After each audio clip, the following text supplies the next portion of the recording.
Naglabas po ng temporary restraining order at TRO ang Korte Suprema kaugnay sa dalawang kasong disqualification laban kay Senadora Grace Poe. Pero ang itinakdang petsa para sa oral arguments ay ang araw din ng pagsasapinal ng COMELEC sa listahan ng mga kandidato. At nakatutok si Julio Segovia. A temporary restraining order is issued, effective immediately and until further orders from this court, ordering you, Respondent COMELEC, your agents, representatives, or persons acting in your place or stead to cease and desist from implementing the assailed COMELEC and bank resolution dated December 23, 2015. Mabilis ang tugon ng Korte Suprema sa petisyon ng kampo ni Senadora Grace Poe na kaninang umaga lang inihain.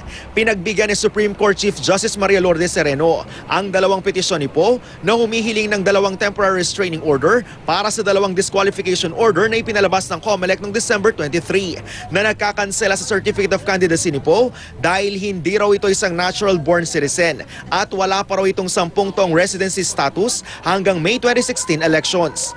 Si Chief Justice Maria Lourdes Sereno ang nagpalabas ng TRO kahit nakareses ang Anbank. Base na rin sa written recommendation ng dalawang member in charge kung saan na-raffle ang hiwalay na petisyon, sina Associate Justices Marvic Leonen at Mariano del Castillo. 10 araw ang ibinigay ng Korte Suprema sa COMELEC at mga petitioner para magkomento sa TRO. May itinakdaring oral arguments sa kasong ito sa January 19, alas 2 ng hapon.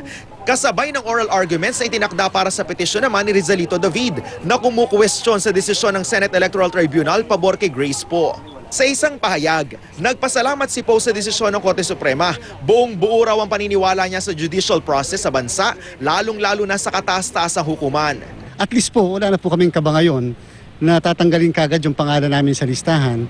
Sabi ng COMELEC, wala naman daw masyadong epekto sa COMELEC ang TRO ng Korte Suprema. Nasa listahan pa rin daw ng mga tumatakbong presidente si Poe. Yun nga lang, ang araw ng oral arguments daw ay sa January 19, ay ang araw din ng COMELEC para isapinal ang listahan ng mga isasamang kandidato sa balota. We have to just be ready for whatever happens. But as of right now, there has been no move so far to change those timetables. Julio Segovia, Nakatutok, 24 Oras.